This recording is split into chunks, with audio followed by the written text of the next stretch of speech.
In the words of the great Steph Curry, we can tell Donald Trump, night, night. Thank you.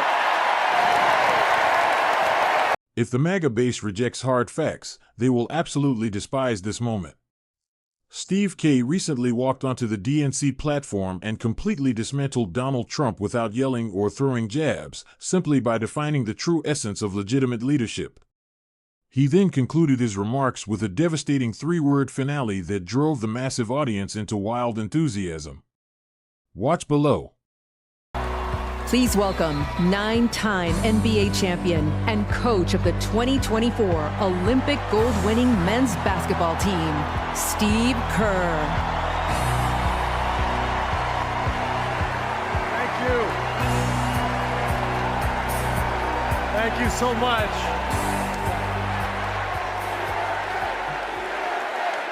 Thank you. It is so fun to be back here in the United Center. And as you guys know, a lot of good stuff has happened in this building, especially in the 90s.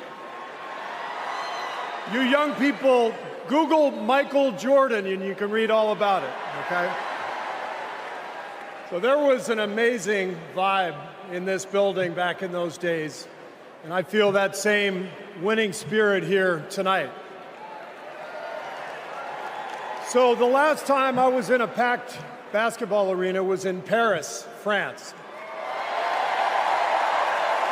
9 days ago, some of the best players on earth, 12 incredible American men, came together to win Olympic gold. And the next night, I was back in that same building watching 12 more of the best players on earth. Our incredible American women do the same thing. And I cannot think of a better metaphor for what this country is all about than the way Team USA came together at the Olympics.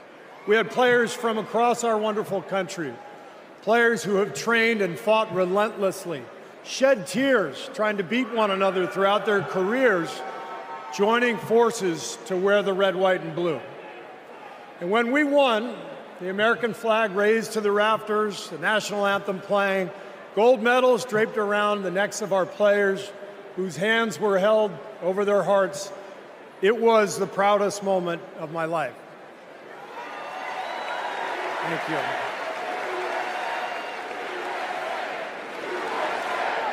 Thank you. Now, I could never have imagined that a few days later I would receive an invitation to step into a different kind of arena.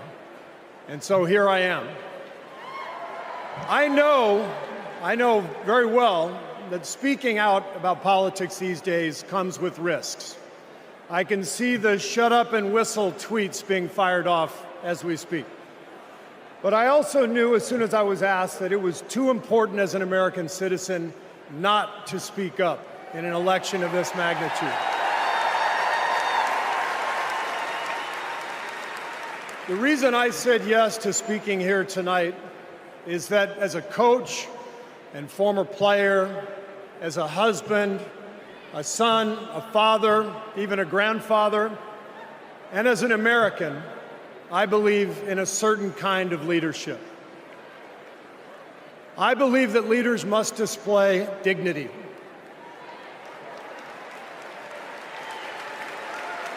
I believe that leaders must tell the truth. I believe that leaders should be able to laugh at themselves. I believe leaders must care for and love the people they are leading. I believe leaders must possess knowledge and expertise, but with the full awareness that none of us has all the answers. And in fact, some of the best answers often come from members of the team. And if you look for those qualities in your friends or your boss or an employee or your child's teacher or your mayor, then shouldn't you want those same qualities in your president?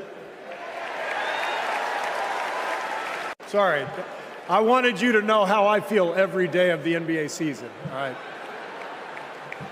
But listen, the joy, the compassion, the commitment to our country that we saw at the Olympics, that is what Kamala Harris and Tim Walz have. And it is what our country needs. Leadership, real leadership. Not the kind that seeks to divide us, but the kind that recognizes and celebrates our common purpose. Think about what our team achieved with 12 Americans in Paris, putting aside rivalries to represent our country. Now imagine what we could do with all 330 million of us playing on the same team. Not as Democrats, not as Republicans, not as libertarians, but as Americans who know the greatness of this nation doesn't come from any one of us, but from each of us doing our part to build a more perfect union.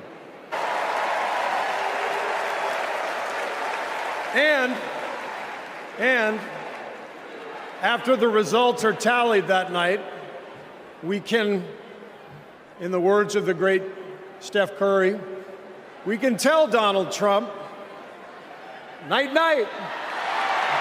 Thank you.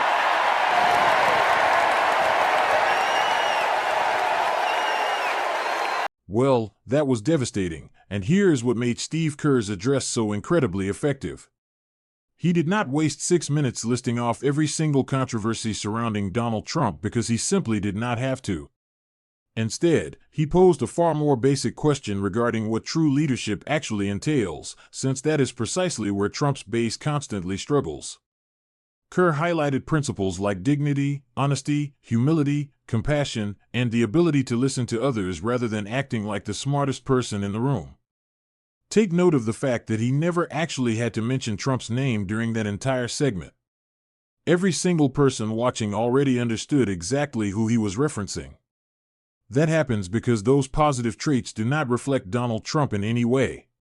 They represent the absolute inverse of the political environment Trump has dedicated years to establishing. Trump's brand of politics has continuously centered on one individual, one massive ego, ongoing grievances, and an unending loop of personal insults alongside fabricated outrage. Steve Kerr juxtaposed all of that against a completely different model focused on teamwork, public service, and putting the nation before oneself. Naturally, conservative commentators instantly fired back with demands for him to stick to basketball. It is highly ironic how nobody makes those comments when athletes express support for conservative politicians. Nobody demands that conservative celebrities remain strictly in their entertainment lane when they speak at Republican functions. It seems that the concept of free speech only counts when individuals happen to agree with the MAGA movement. Kerr actually anticipated that exact backlash before it even materialized. He made a joke regarding the inevitable shut up and dribble tweets because he fully understood the outrage machine would activate before he finished talking. Sure enough, that is exactly how the situation played out. Rather than debating the substance of his points, detractors went after him simply for having the audacity to voice his opinion. The reality is that Steve Kerr was not delivering this message in his capacity as a professional basketball coach. He made that point abundantly clear to the entire audience. He stated that he was speaking strictly in his role as a husband, a father, a grandfather, and an American citizen. The last time I checked, a person's citizenship rights do not vanish simply because they coach basketball for a living. Every single American has the right to participate in our democratic process, regardless of whether the MAGA crowd wishes they would stay quiet. His comparison involving the Olympic team was also profoundly impactful. Consider the fact that NBA stars spend their entire regular season fiercely competing against one another. A few of those players genuinely harbor strong dislikes for one another while competing on the hardwood. However, the moment they put on those Team USA jerseys, none of that rivalry matters anymore. They instantly transition into representing a cause that is vastly more significant than their individual egos. That is true patriotism, rather than simply wrapping oneself in the flag while simultaneously attacking fellow citizens. True patriotism does not involve treating your political rivals as if they are enemies of the state, nor does it mean pretending that only one political party holds a monopoly on loving this country. Genuine patriotism requires understanding that America truly thrives when its people collaborate in spite of their various differences. That was the core message Kerr was delivering to the public. Frankly, that lack of unity is exactly what has become so utterly exhausting about Trump's approach to politics. Every single interaction transforms into a battle, every comment turns into a slur, and every person gets categorized strictly as a loyalist or a traitor. There is absolutely zero space for healthy disagreement, no room for genuine humility, and definitely no capacity for owning up to personal mistakes. Meanwhile, Kerr characterized effective leadership as actively listening to your team, largely because no single person possesses every answer. Just imagine having a leader who actually comprehends that they do not know absolutely everything. That concept should never be viewed as controversial, as it ought to be the bare minimum standard for holding office. Following that, he officially delivered his endorsement for Kamala Harris and Tim Walz. Obviously, Republicans are going to strongly object to that particular endorsement. That is simply the nature of American politics. However, pay close attention to the way he justified his decision. He never claimed that either of them are entirely flawless politicians. He did not promise that they are going to magically resolve every single issue overnight. He made the case that they reflect the exact moral principles he feels leadership ought to embody. That functions as a valid argument, a logical case, and a perspective that voters can reasonably debate. Contrast that approach with Trump's campaign rallies, where a massive portion of the rhetoric centers entirely around vengeance, petty feuds, and getting even with critics. Those represent two vastly conflicting perspectives on the future of American politics. Finally, there was that iconic night-night sign-off at the end. For anyone unfamiliar with the NBA, that happens to be Steph Curry's trademark celebration after sinking a crucial shot that essentially secures the victory. Kerr utilized it as a brilliant metaphor for finally turning the page on the Trump era without relying on screaming or foul language, allowing just 3 simple words to make the arena erupt. Naturally, the MAGA base instantly reacted as though this was the most offensive insult ever uttered in American history. Meanwhile, we are discussing Donald Trump, an individual who constructed a massive political brand by ridiculing rivals, assigning juvenile nicknames, and demeaning veterans, judges, prosecutors, governors, presidents, and essentially anyone who dared to criticize him. All of a sudden, that exact same demographic is aggressively demanding political civility. Give me a break, because if Trump is allowed to dish out insults on a daily basis, his followers do not have the right to throw a tantrum just because Steve Kerr utilized a popular basketball catchphrase. That is not an example of censorship, but rather a display of basic accountability. Perhaps that explains why this particular address resonated so deeply with the audience. The speech lacked anger and avoided hatred, coming across as deeply calm, remarkably confident, and genuinely patriotic. It successfully tapped into collective American values rather than capitalizing on collective bitterness. Regardless of whether you align with Steve Kerr's political views, he effectively reminded the public that true leadership involves far more than simply securing electoral victories. Leadership centers on strong personal character, taking real responsibility, and choosing to unite citizens rather than spending every waking hour inventing fresh methods to divide them.